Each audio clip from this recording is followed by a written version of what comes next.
Seja bem-vindo de volta às nossas aulas de período intertestamentário aqui da Escola Charles Spurgeon Online. Nós estamos na nossa última aula, 12ª aula, em que nós vamos tratar ainda sobre a literatura judaica intertestamentária. Então, espero que você continue aí prosseguindo nos seus estudos. Temos falado até a última aula, falamos sobre Joséfo, nesta aula vamos falar sobre Joséfo, na última aula falamos um pouco sobre Filo, sobre os apócrifos, pseudepígrafos, tudo isso. Agora vamos prosseguir falando sobre Joséfo, Talmud, Mishnah, que são essas questões aí, como a gente pode entendê-las melhor, ok? Então, que Deus nos abençoe e nos ajude nessa última aula e até daqui a pouco. Joséfo, que viveu ali entre 37 e 38 até mais ou menos 100 depois de Cristo. O historiador Flávio Joséfo é a fonte primária, certo? E na verdade é até talvez injusto falar de Joséfo agora, né? Mas tocamos no ponto dele nas últimas aulas, lá no período histórico. Mas o fato é, ele é a fonte primária, de onde nós tiramos muito do que se sabe da história dos judeus durante os períodos intertestamentário e até também neotestamentário. Joséfo é uma fonte primária quando a gente quer saber sobre ele. Então ele nasceu em uma família sacerdotal e também foi colocado no comando de forças judaicas lá na Galileia no início da revolta, entre ali 66 e 70 depois de Cristo. Em 66 ele foi capturado pelo general romano Vespasiano em Jotapata, neste lugar aí. Dali em diante, quando ele foi capturado, Joséfo ajudou os romanos. Ele ficou ali mais ou menos do lado dos romanos. Ele profetizava que Vespasiano se tornaria o imperador romano. Muitos dizem que Joséfo era mais ou menos um político ali. Foram dados os privilégios que todo estudioso gostaria de ter, né? Ele tinha o dinheiro, os recursos, o tempo suficiente para que ele simplesmente estudasse. Ele era pago para isso pelo Império Romano.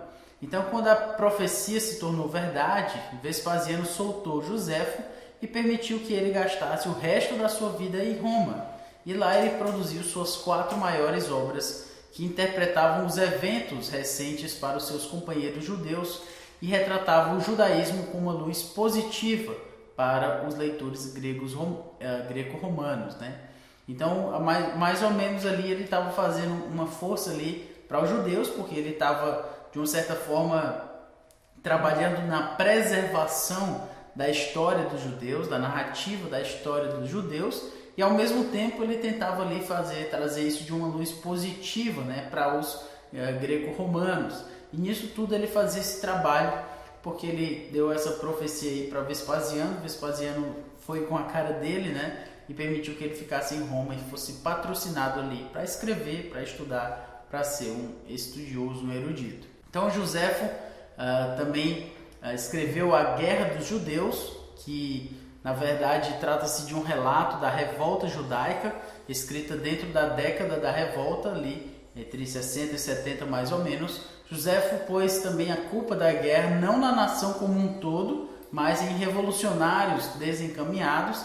Então, como a revolta dos judeus não era algo muito positivo para Roma, então ele não podia escrever de uma forma muito positiva também, né? Então ele quis dizer, para aliviar ali para o povo judeu, ele quis dizer que essas revoltas elas surgiram de um grupo específico lá de desencaminhados, mas não da nação judaica como um todo.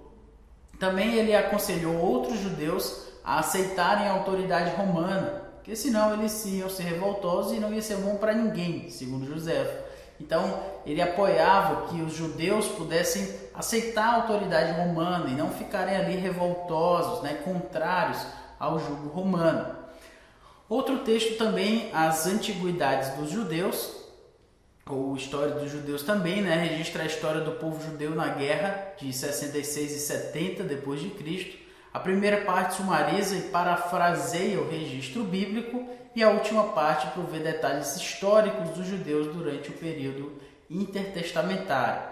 Então perceba aí que é a partir desses textos de Joséfo que a gente consegue entender muito do que aconteceu naquela época.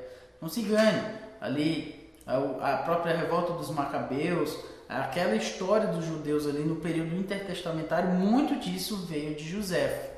Outro livro dele é Contra Apion, que refuta as calúnias contra os judeus, e Vida, também um outro livro que é um breve relato autobiográfico, principalmente das atividades de Joséfo lá durante a guerra.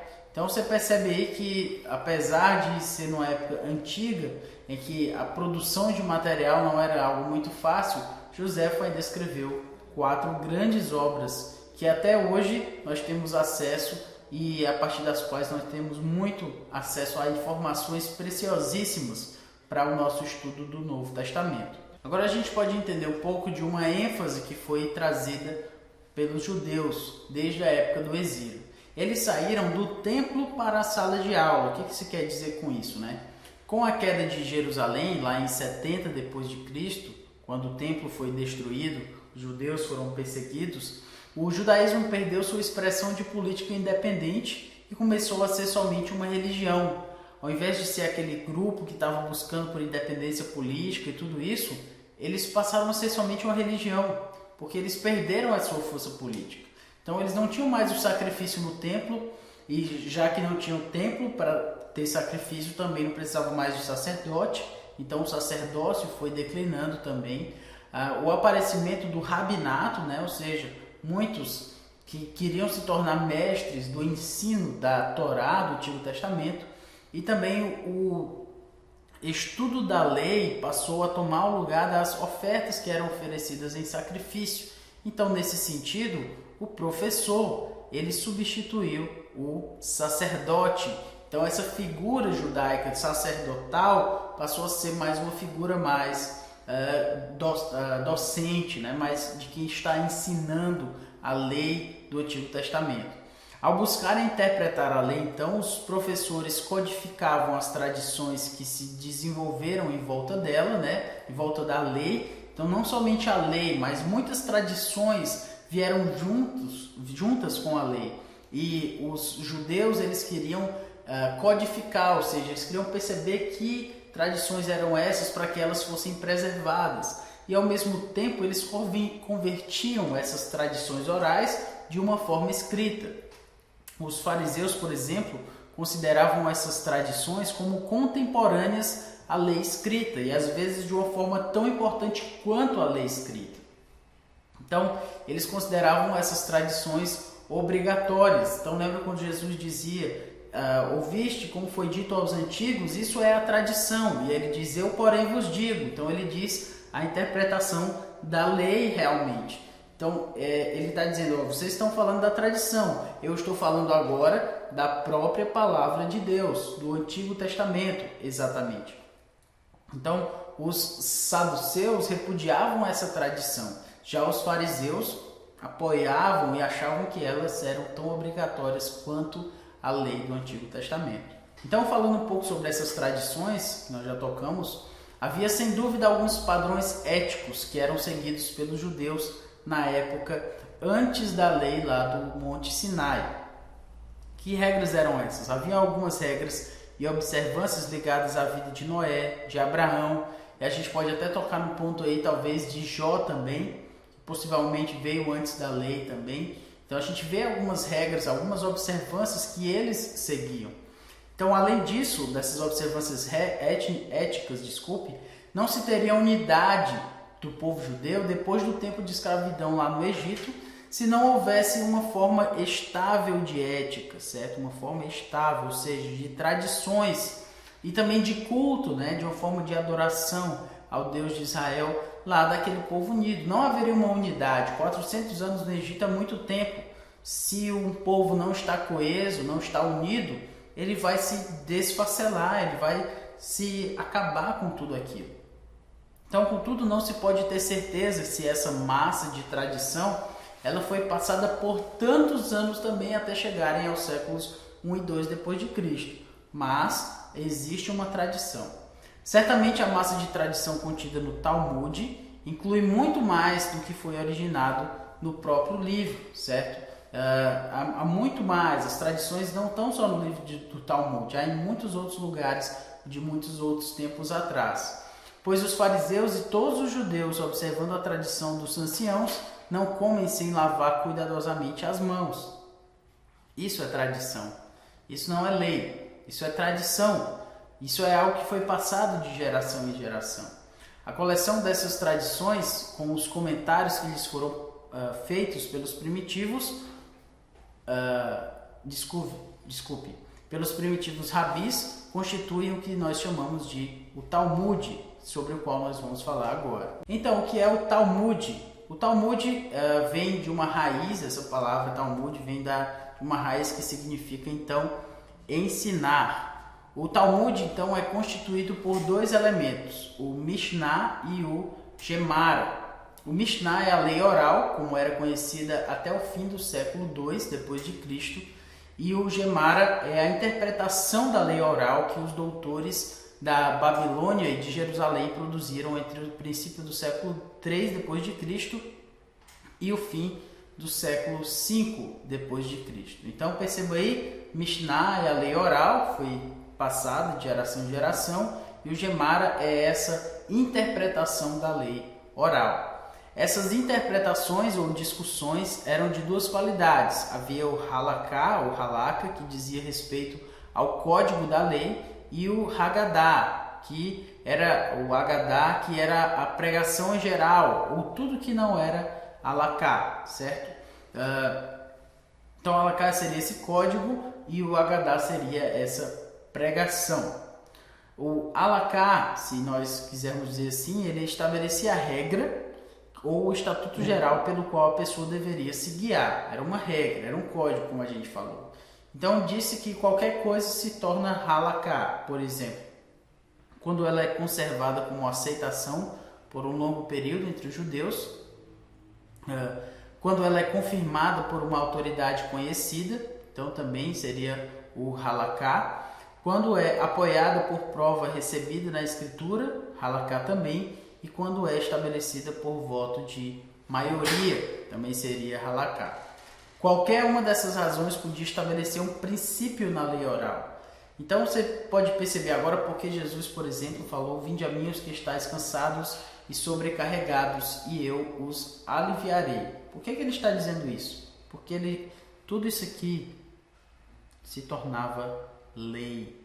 E tudo isso se tornava muito pesado para as pessoas conseguirem carregar. Por isso que Jesus disse: "Vinde a mim, o meu jugo é suave, o meu fardo é leve".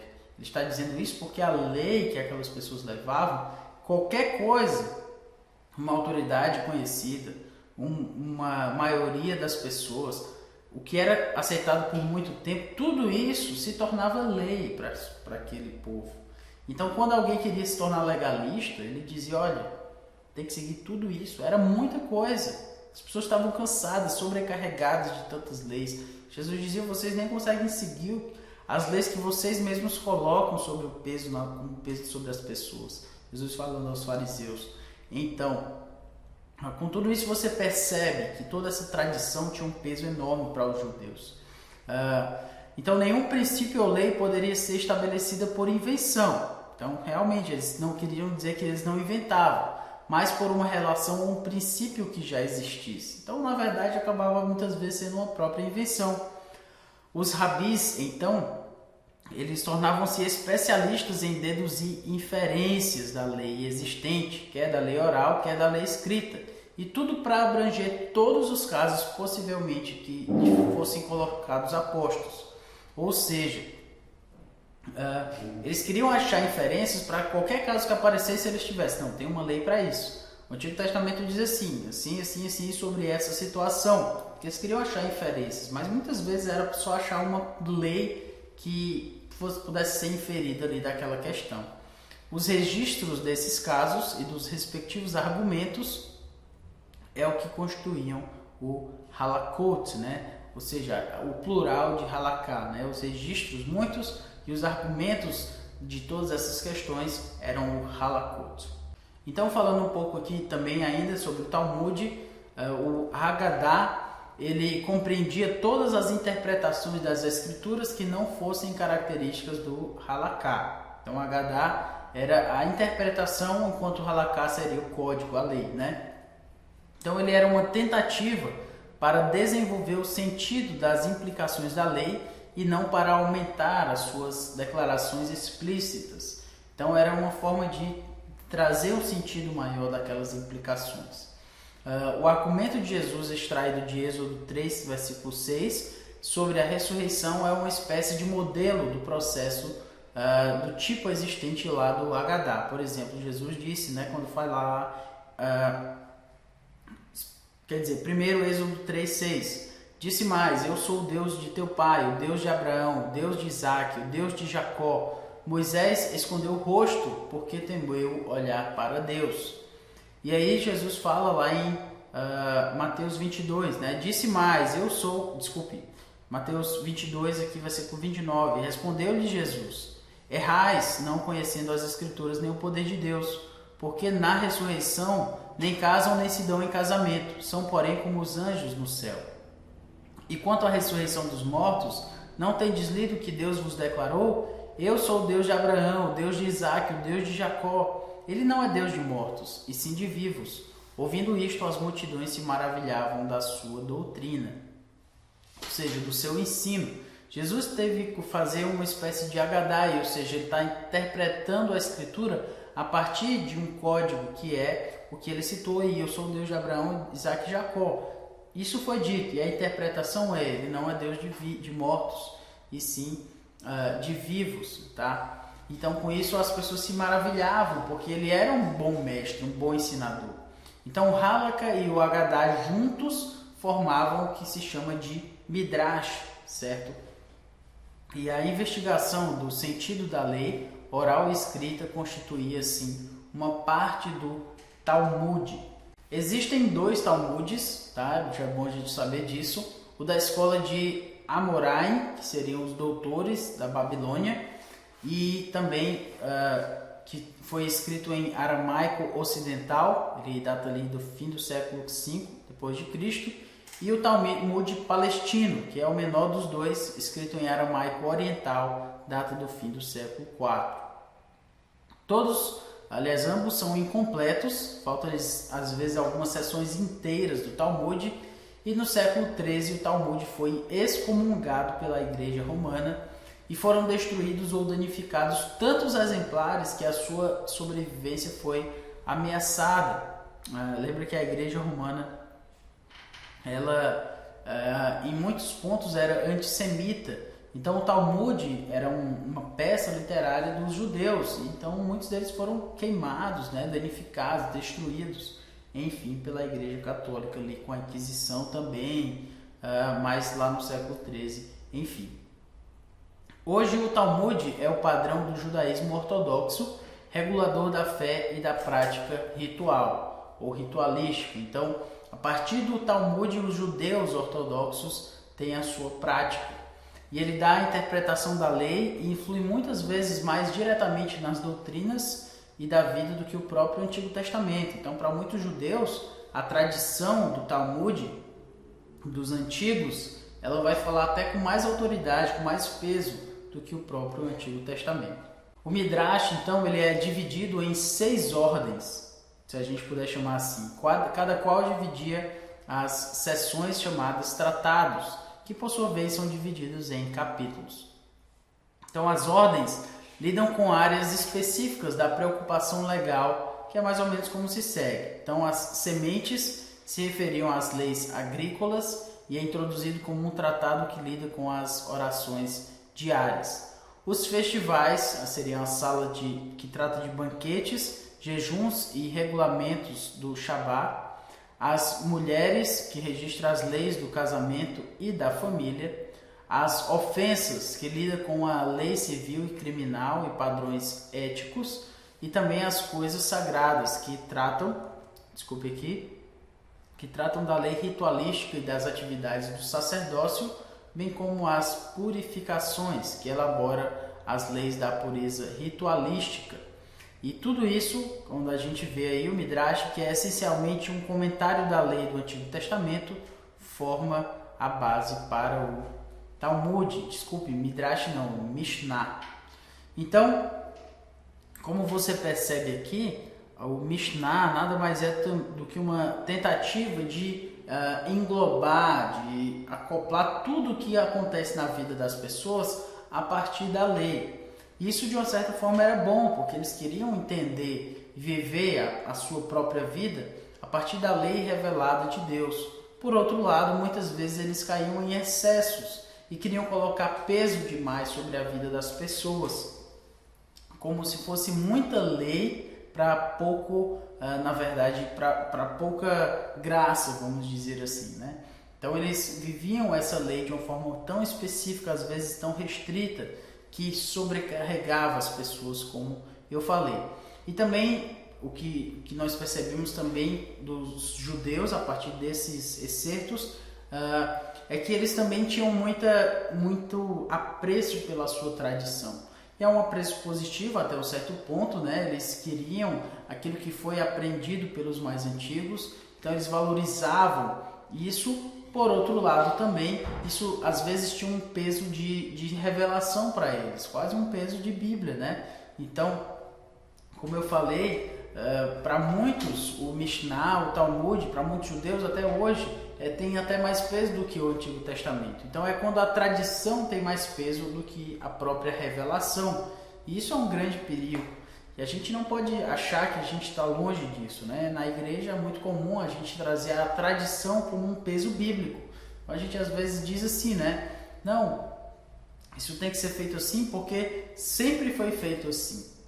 Poxa, mas será que a tradição tem tanto peso, sim, um peso suficiente para ser algo praticamente bíblico? Então não pode ser diferente, porque se for diferente, foi diferente do que já foi feito anteriormente. Eu não quero dizer que a tradição não é importante, pelo contrário, às vezes ela é um bom argumento.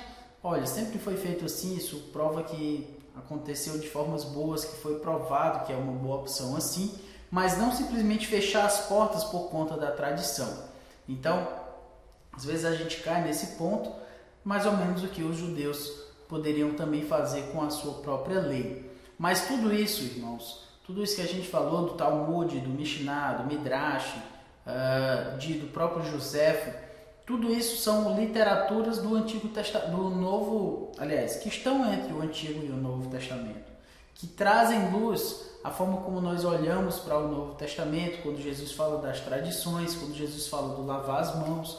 Tudo isso são rituais que fazem todo sentido para a gente, porque agora a gente olha já da perspectiva do período intertestamentário.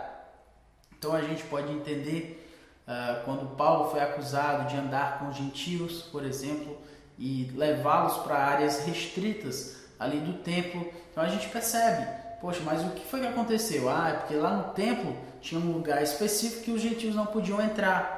E Paulo foi acusado de levar os gentios até lá. Mas por que isso? Porque Paulo pregava aos gentios.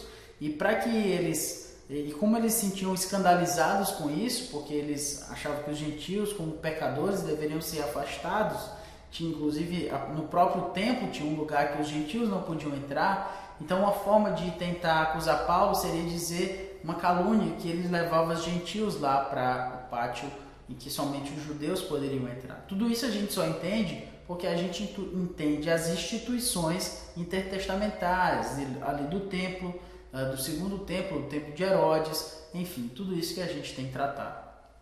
Espero que você tenha percebido a importância do período intertestamentário para a nossa compreensão neotestamentária. Espero que você tenha percebido que todo o desenvolvimento histórico, desenvolvimento institucional, desenvolvimento literário, que tudo isso traz luz para o Novo Testamento. Você percebeu que nós falamos aqui sobre os governadores, sobre os imperadores, sobre os cônsules, procônsules, Pilatos, Herodes, Vespasiano, Nero, César, todos nomes que ou aparecem no Novo Testamento ou são aludidos de alguma forma pelo seu próprio governo, como Herodes fez toda aquela diferença, enfim. Você percebe que esses nomes começam a fazer mais sentido quando a gente tem alguma ideia sobre eles. Então, uma ideia de você usar esse texto, esse material que nós passamos aqui, essas aulas, é que você tenha se sentido instigado a estudar um pouco mais sobre esse período, obviamente tendo em vista em lançar luz para o Novo Testamento. Aqueles que gostam mais de grego, por exemplo, podem se interessar mais pela leitura de Filo, que é um leitor, que é um escritor que não escreveu Bíblia, mas escreveu na língua em que a Bíblia foi escrita. E os que gostam mais de história podem analisar mais a vida do Império de Roma, o Império Grego, o Império Macedônico, o Império até Babilônico e Persa, e quais as relações e os desenvolvimentos históricos que acabaram ali afluindo para o Novo Testamento. Tudo isso é material para a gente analisar, então não faltam ideias de pesquisa para o período intertestamentário. Espero então que você tenha gostado, que você tenha se instigado a isso e que a sua interpretação do Novo Testamento agora tenha sido enriquecida pelo recurso que nós passamos nessas aulas. Então que Deus nos abençoe. Muito obrigado pela sua atenção, pela sua paciência também, pela sua graça em me ouvir durante todo esse tempo, e que Deus nos abençoe para os próximos módulos. Eu quero encerrar então com uma oração pedindo que Deus nos abençoe nisso tudo. Nosso Deus, nós te louvamos e agradecemos pelo tempo que nós tivemos, que o Senhor deu a cada aluno diante do seu computador, qualquer outra coisa que ele esteja utilizando para aprender mais sobre Ti. Obrigado pelos recursos que o Senhor tem dado a cada um de nós para aprender mais da Tua Palavra, e pedimos, ó Deus, que o Senhor nos ajude com esse recurso, especialmente dessas aulas desse módulo, para que os irmãos amados que têm aprendido tenham sido enriquecidos pela Tua Santa Palavra. Também agradecemos pela Escola Charles Spurgeon, que o Senhor tem usado, Senhor, essa escola para abençoar tantas pessoas, e que o Senhor continue sustentando a cada irmão que faz parte dessa escola. Nós oramos a Ti, em nome e por amor do Teu Filho, o Senhor Jesus. Amém. Então foi isto, que Deus nos abençoe e até a próxima. Tchau.